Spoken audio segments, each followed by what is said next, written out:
So if you've been following along, you know I'm attempting to recreate the Matrix lobby shootout inside MotionBuilder. So far we've done all our motion capture at home with an NVN link system, and then in MotionBuilder we've blocked out the first scene using Story Tool, animated the props using multi-ref constraints, and then transformed my punch into Neo's punch using a control rig.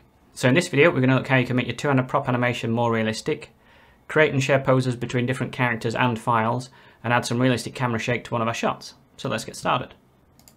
So the first thing that I did was capture myself performing the actions. So this is me running from my bedroom, across my landing, into this office behind me. So I did this for each of the SWAT guys. So for each take, I did this about 4 or 5 times per take. So I actually run in, and then for this one I drop down onto a knee, because some of the characters go onto the knee, and then some of them stop in this standing firing position. So for each take I did this about 4 or 5 times per take. The same if we go to take 2. You can see I've got the same thing here. Just running around the corner and then drop into a knee. And then in this third take, just for coverage, just to make sure I got everything that I needed, I did another one into position, but then I did a lot of just straight runs to stop in the different positions again and down onto the knees, just so that I got coverage depending on what I needed for the actual take. So the other thing to point out here is I am actually holding something. Although I'm not capturing a prop, I am actually holding a tripod. So the tripod just gives me a bit of weight to carry, so it looks like I'm actually holding something. And also it keeps your hands together, especially when you're doing things like 2 hands moving as one here, where they go into this kneeling position, or where you go into the standing position.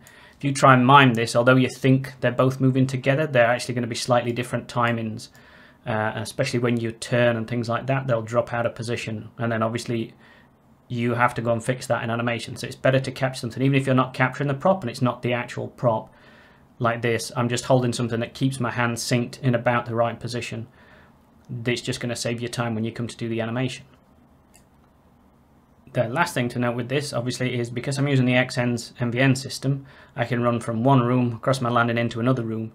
It's really good in these kind of situations where you're doing something where to set an optical system up in this kind of environment where you've got multiple rooms and you're running in different things. You could do it.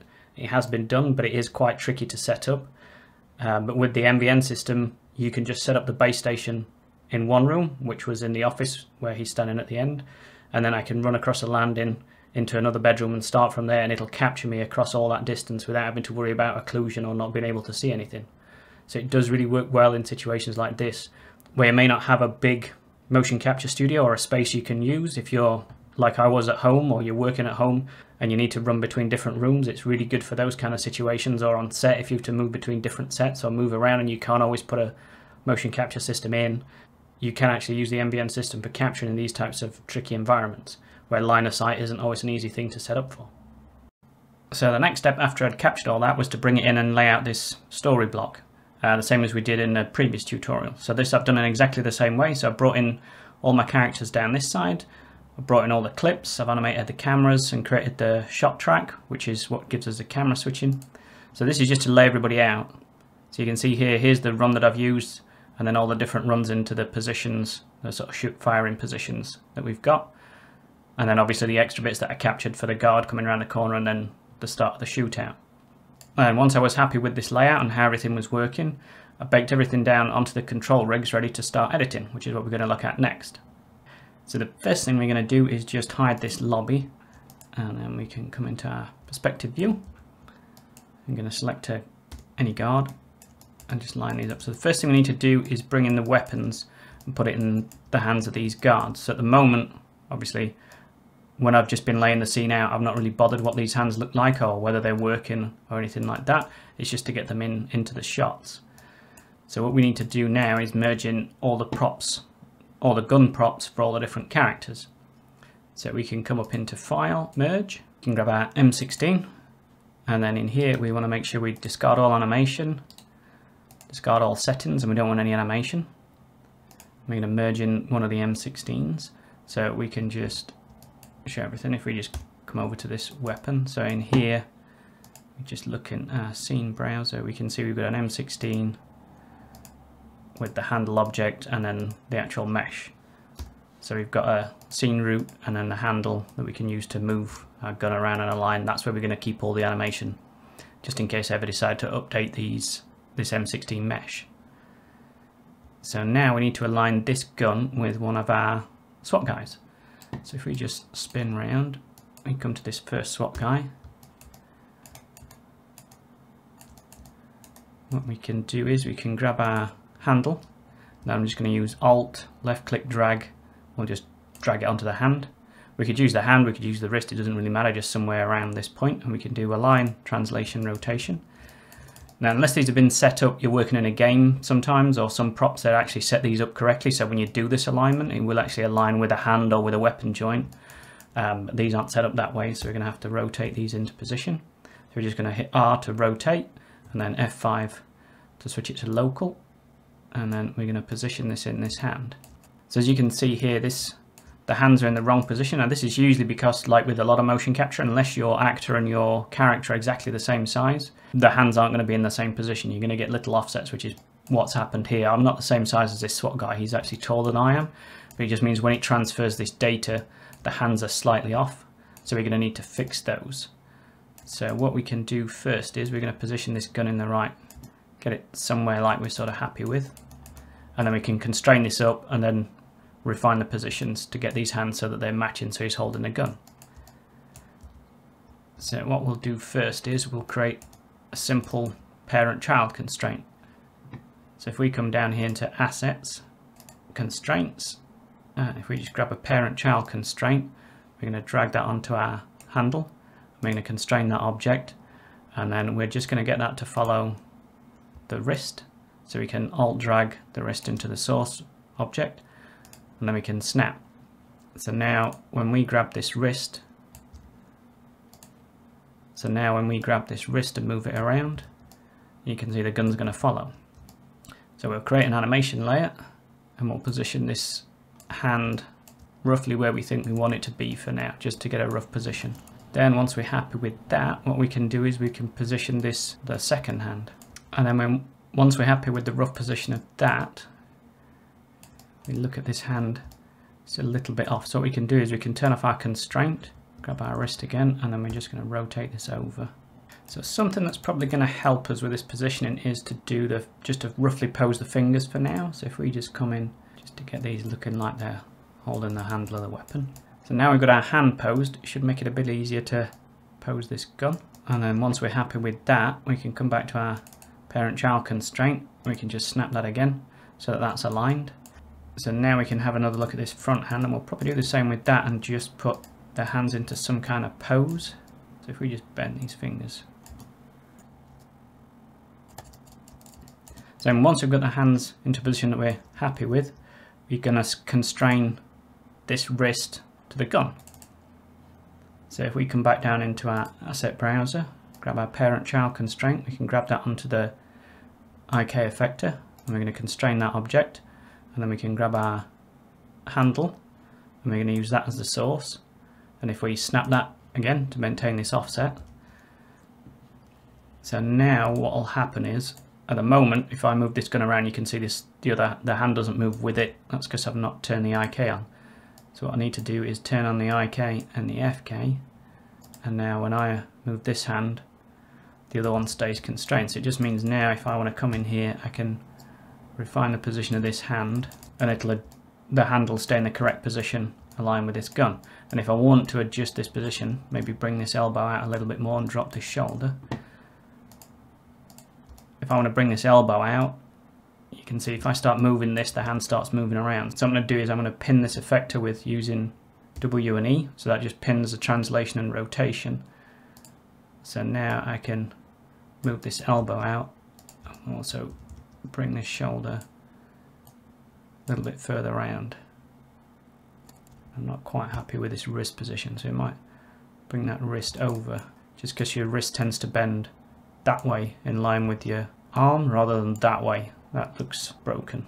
So then if we come back down to our parent-child constraint, I'm just going to turn that off for now, and then just reposition this hand, and then we can adjust the position of those fingers again. And then once we're happy with this position again, we can re-snap our constraints. And then what we'll do now is I'm just going to put a keyframe on these wrists on a new layer, and then I'm also going to keyframe these fingers, just so now if I move off this spot, and come back, I've always got a place I can return to if I need to reset this constraint or anything like that. I've got a position where I know he's holding the gun in the correct position that I'm happy with, so I could reset the constraint if something moves or something breaks later on. So once we're happy with this position, if I come into his hands, what I'm going to do is I'm going to make a pose. So we're going to come down here into pose controls. I'm just going to select his hands for now, and we're going to create a pose. So this is going to give us this sort of two-handed weapon pose that we want. So now with all these other SWAT guys, I can just come in here, select their fingers, and then we can come into the pose that we've just created. We double click on that and put the hands into roughly the right position. So we can set a keyframe, come over to this guy, we can do the same on this guy, key that, and then just repeat that for all the other characters in the scene. So what this means now is, even though obviously none of these other SWAT guys are carrying a weapon at the moment, if we bring in another M16, so this time when we grab our handle, bring it in and align that translation and rotation with the hands.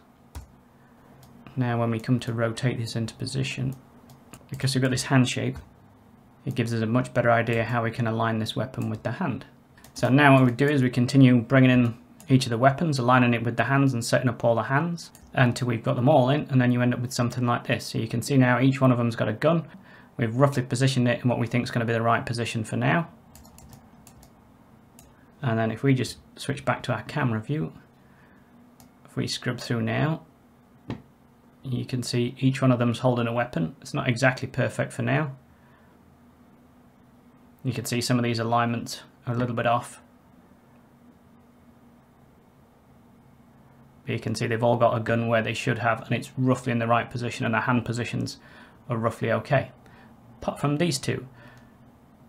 So with these, what we can do is we can bring the weapons in exactly the same way, but for the poses, similar to what we did with the SWAT guys, we're going to use a hand pose. Now we don't have a hand pose in this. What we have got is the previous scene that we worked on, where we've got the hands in the right position. So what we're going to do is we're going to open that scene. So if you remember, this was the scene that we were working on before. And if we go to the end of this, we can see we've already got these hand poses. So what we can do here is, if we come into our Nigel character and go to his hands, we can come down here to the poses, and then we can create a pose, which is going to give us this hand pose of him holding the two guns here. So you can see here we've got our Nigel hand pose. So then we can come to Tracy, and she's got a bag carrying hand and a relaxed hand. So again, we can select her hands and just create that. So now we've got our Tracy and Nigel poses. So you can rename these into something a little bit more descriptive. So let's just call this gun pose for now, and we'll change Tracy's to relaxed bag pose. So now what we want to do is we want to save these two out and just extract these two bits out of the MotionBuilder file. So to do that, we can't actually select them in here and save them, but what we can do is we can come over here into the navigator, and we can come down to poses, and if we just Shift D to make sure we've got nothing selected, or edit deselect, then we're going to come down here into poses, and then we're going to select the two poses that we've just created, and then we can do file, and we're going to do save selection, and then in here we can just give them a name so that we know what they are. And then in our save options window, we can specify what we actually want it to save. So we don't want any takes, we don't want any animation, we don't want any of the settings elements, and we can start by discarding everything else in the scene. And then if we come down here to poses, that's all we actually want out of this scene. So in MotionBuilder, you can actually tell it what bits you want to save from a scene, which is really handy for stuff like this, where if you're doing poses. So if you imagine if you're working on a game and you want to save a load of different poses out or import them back in, you can use this same method. So you can tell it that you don't want any elements in the scene apart from poses. So now we're going to save this file, but we're only going to be saving the poses in the scene. So if we save that, so now if we open that file, so we can see even if we've got everything selected in here, if we open that file, if we come down into here, you can see the scene's completely empty. If we go into the schematic view, you can see there's nothing in here. But if we come down to our poses, we can see we've got our Nigel gun pose and Tracy relaxed bag pose. And that's also over here still in our pose controls. So now we can go back into our file. Rather than having to pose these hands, we can start with hands that we know sort of work. So we can come into our Nigel rig, and we're just going to select his fingers on both sides, and then we can come down here into poses, go into animation layer 1, and then what we want to do is file, merge those poses we've just saved. And then just to make sure, just to be doubly sure, we're going to discard all elements, and we're just going to come down to poses and select that, and then we can hit merge. And then when we come to our pose window, down here we've got our Nigel and Tracy poses. So then we can come back into the fingers, just make sure we've got Nigel's fingers selected. Select this side, press Control, go to the other side. With Control pressed, just select both sets of fingers. Double click that. And you can see now we've got our gun pose fingers. So we can set a keyframe there. And we can come into Tracy. And then again, if we just come into this hand, we select one finger. We can switch to the other hand, press Control to select both fingers. Make sure we've got both fingers selected. And we can just hit Apply Pose, and that gives us the bag hand and the relaxed hand from before. And then we can keyframe that. So what this means now is when we bring our guns in and the bag and start aligning them, we've already got a pose that we know worked in another scene, and it's just going to help again with aligning those weapons rather than trying to do it in the sort of flat paddle hands that you'd have normally. So now we've got the weapons in the hands of all our characters. Now what we need to do is come back in and start refining some of these poses, because as you can see, some of these don't look like they're going to hit anything but the floor when they actually come in and get into their positions.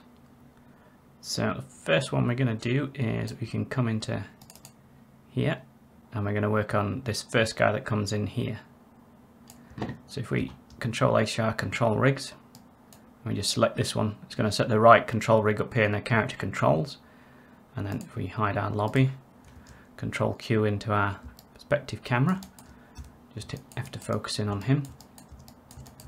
So what we're going to do is we're going to look at fixing this gun where he brings it up, so that when we see it then in the camera here, he's actually aligned and looking like he's going to shoot more than just the floor. So if we look at where he starts to bring his gun up, so much like when I did in the punch, what you're looking for here is the sort of main key poses. So what we want is the one where he brings it up and then he stops, which is somewhere around here. So if we select both arms and just make a mark there, so we're just going to key that for now just so that we know where it is. And if we look where he brings his gun down, so he starts to move the gun up somewhere around here. Let's say 462, so we can make another key here. We just hit F to zoom in. So now we can just work on getting a slightly nicer pose with this. So we're going to start with the right hand because the left hand's constrained to the gun, so hopefully if we can get something that's working for the right hand, the left hand should be in a good position to start with. So what I'm going to do is here is just hit W and E, so that's just going to pin this hand, it's going to pin the rotation and the translation of his wrist. So now when I start adjusting his arm, I can bring his elbow out without affecting his hand.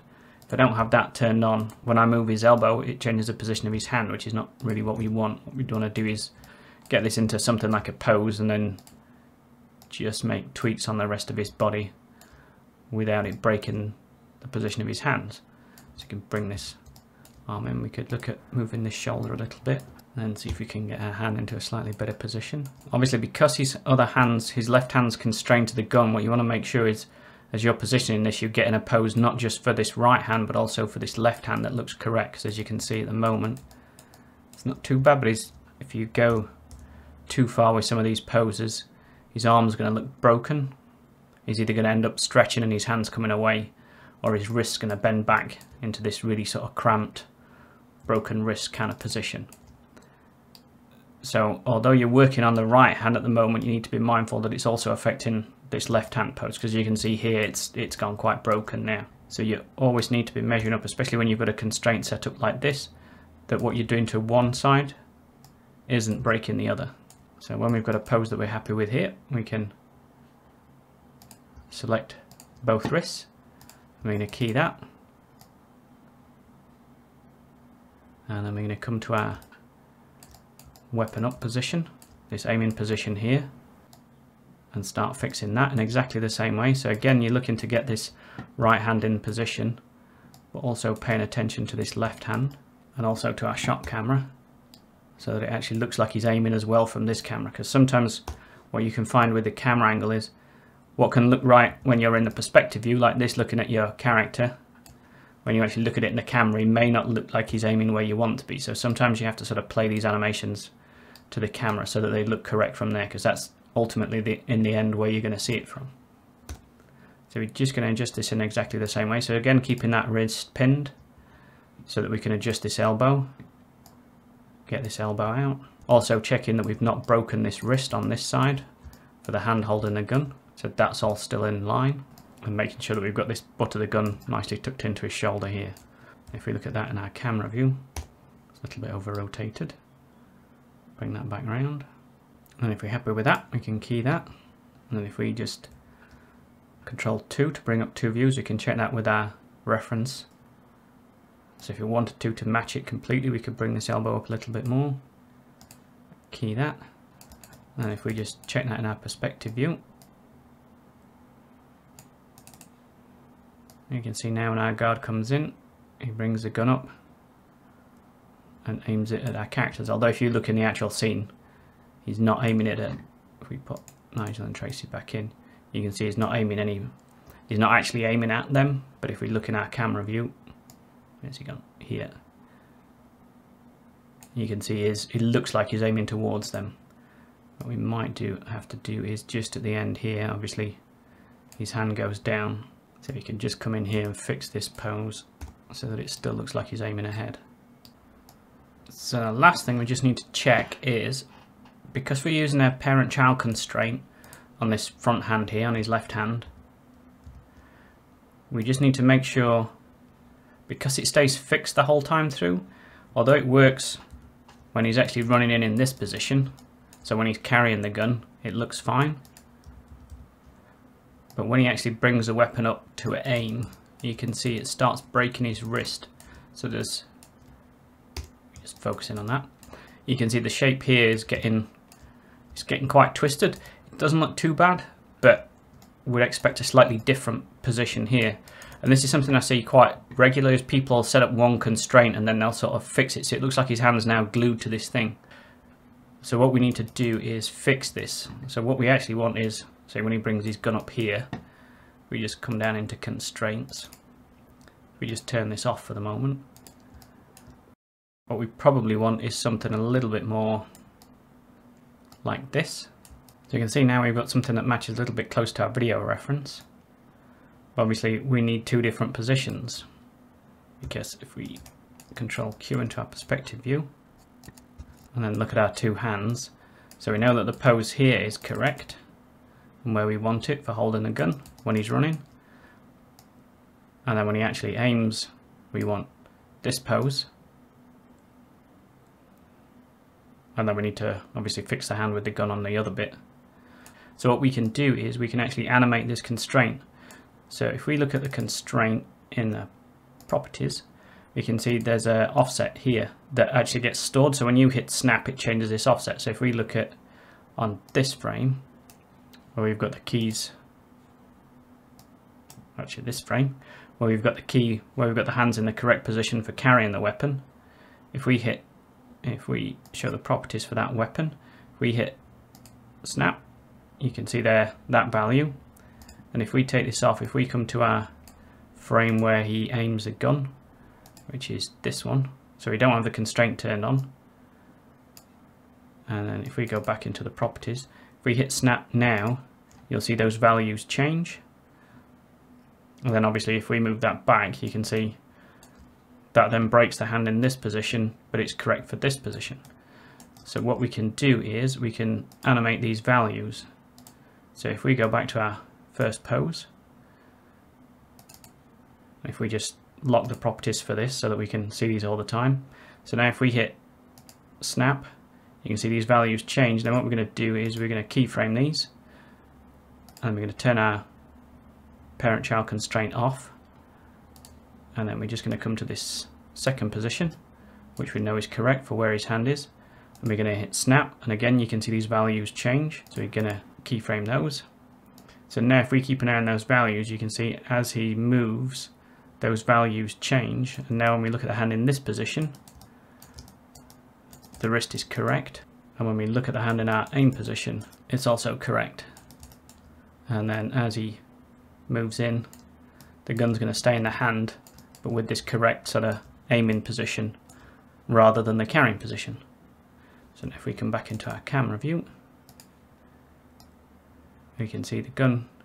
He lifts the gun up, his grip changes, and the gun moves inside his hand, so it doesn't look fixed. So animating a parent-child constraint like this helps you avoid that sort of glued onto look that you sometimes get where, especially with like the second hand, this front hand here, if you don't animate the constraint, it's going to look like it's glued to this gun and that it doesn't move. And also, as we saw, you can end up with these really broken poses that just look unnatural and are going to spoil the look of your animation. So the last thing we're going to have a look at is this first shot here. If we look in our, compare this to our video, what we've got here is, if you watch closely, you can see whoever's holding the camera is standing still, then they start to run here and then run forward, and there's a little bit of camera shake. So what I'm going to try and do is recreate that camera shake that's on here, but rather than animating it, we're going to use a constraint. So if we focus in on this section here and just play that back, you can just see that there's sort of a little bit of shake on the camera as whoever's holding it's running along. So what we're going to do is, we're going to Control Q into perspective. Come back here if we hide our lobby for now. So what we want to do is borrow the actual up and down motion from one of these characters and use that to create the up and down motion on our camera. So if we look at these, in the video it looks like whoever's holding the camera is standing still, and then they start to run here and then they'll start to pick up speed. So if we can find one of our SWAT guys that does exactly the same. So if we watch this guy at the back here, you can see they're standing still and then they start to move forward and then they're running right through to the end of the clip. So we're going to use his momentum, his up and down motion from his hips, and we're going to add that to the camera that we've got in our scene. So to do that, we're going to come down into Assets, Constraints, and for this we're going to use a relation constraint. So we can drag that into our scene. So what this gives us is like a plug and play build your own constraint. So what we want here is to create what they call senders. So this is going to be where it gets the information from. So we're going to start with the hips from this guy, and we're going to alt drag that into there and set that as a sender. So that gives us any property on these hips that are animated we've got access to here. So we want the translation, and then we want our camera 1, which is this one here, and we're going to grab that in and bring that as a sender because we want the translation in Z and X. So the bit that moves it along the floor we're going to take from the original animation, and then we're going to take the translate Y from the camera. And then we're also going to drag the same camera in again, but this time we're going to set it as a receiver. So now we can take the inputs from our hips and a camera and put them into the translation to animate it forwards. So what we need to do is convert these translations, which are vectors, into numbers. So if we come down here, there's a converter section. In here there's a, just drag this out, there's a vector to number, so we can drag that in. So what that does is it takes a vector and converts it into X, Y and Z, and then we'll need one for this as well. So that's just going to take our translation vector and then convert it into translation X, Y and Z. So then to get that back into our camera we're going to need to convert it the other way, so that's going to be a number to vector, so we can put that over here for now. So you can see our camera goes whizzing off because it's not got any inputs to tell it where its position is going to be. So for now we know that we want the Z, so we can connect that back up, and we want the X, we can connect that back up. And if we look in our camera view, we've got our floor. If we bring our lobby back in, and then we can take the hips, the translation of the hips, and connect that to our camera hips. Now obviously the problem with that is, and you can see that lines it up, so this camera now has the same height or Y value as this SWAT guy's hips. So the problem with that is obviously it's way too high compared to our camera position that we want.